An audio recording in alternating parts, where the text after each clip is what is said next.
All right, guys, welcome to Math Notes Lesson 6 from Module 5. I gave you guys all a printout of these math notes yesterday, so please do me a favor and make sure that while you're watching my video, you're completing this and following along on your own printout that I gave to you. So we're going to go ahead and get started. Just like every day for math notes, we are going to have our warm-up problems. I would like you to try the warm-up problems to get your math brain going this morning. If you don't know one, then please go ahead and skip it. But I do want you to make sure you're at least trying the different problems. I'm trying to get my pen to have a different color for me. Looks like I am just going to have to figure this out. So guys, go ahead and pause the video, work on those warm-up problems. When you're ready, hit play, and we'll go over the answers together. All right, guys, now that you've had a second to try those warm-up problems, I'm going to go through and give you guys the answers. So for our first one, we have some subtracting of fractions. So when we subtract fractions, we have to make sure that the denominators are the same.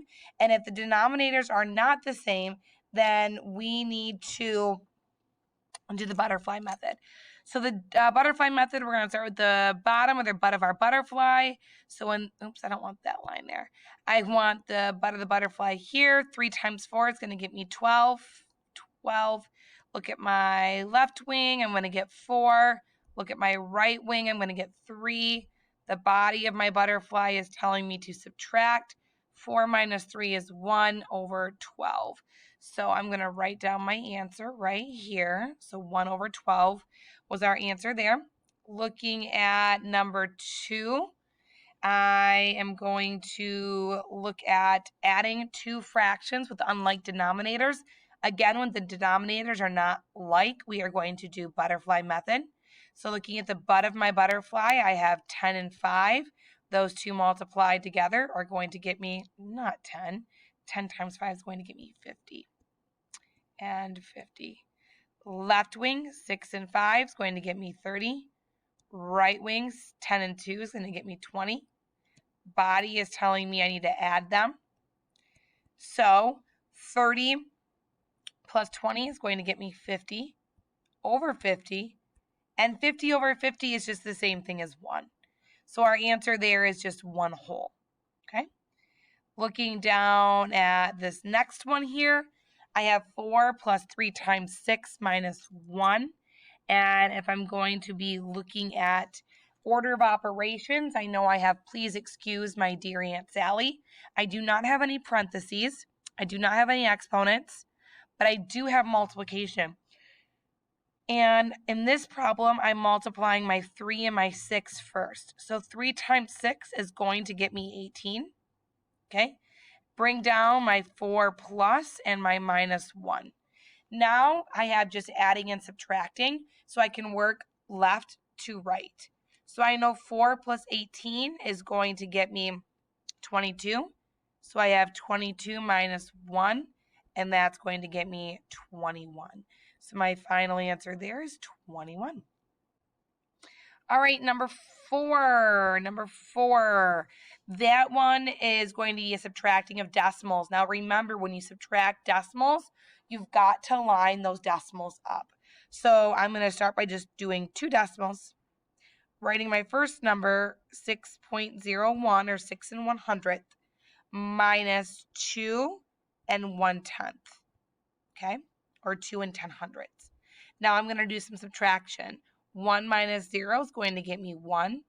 This 0 becomes a 10. This 6 becomes a 5. 10 minus 1 is going to get me 9.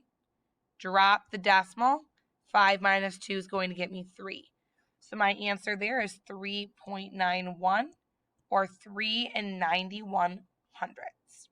Okay? It's just a math warm-up, just a slight review for you guys. Now we're going to go get into the nitty-gritty of what it is that we're focusing on in our math notes here. But before I do that, I've got to move that down. Oh, not that far down. Alrighty.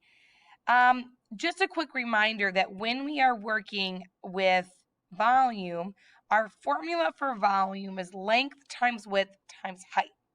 So far, we've been working on You zoom that out a little bit. There we go.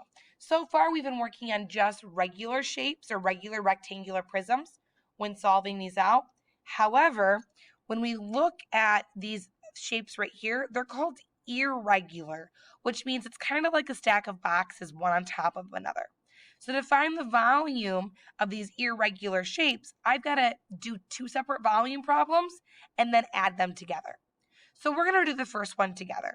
Okay, I'm going to find the volume of this large box first, which is right here. The length of my large box is right down here, and that length is 6. Okay, my width on my large box is going to be 5. It's a really sloppy 5.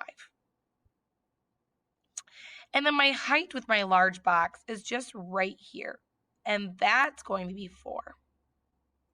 So I know to find the volume of that large box, I need to do 6 times 5 times 4. Well, I know that 5 times 4 is going to get me 20. And if I bring that 6 times down, I know 6 times 2 is going to get me 12. Bring down that 0. I have 120.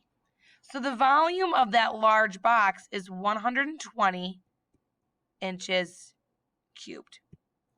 Now I need to find the volume of the small box on top. The volume of the small box, I need to first find the length, and in this case, the length is right here, which is going to give me 3.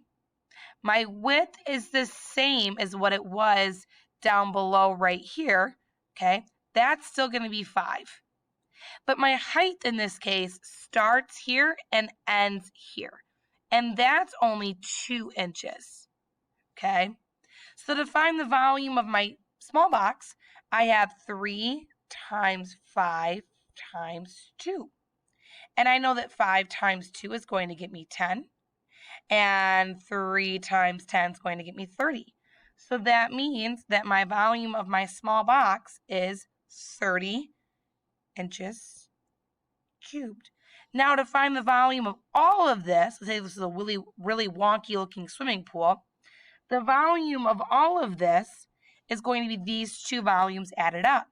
Well, 120 plus 130 is going to get me a volume of 150 inches cubed. And that is my final answer. Come back to watch part 2.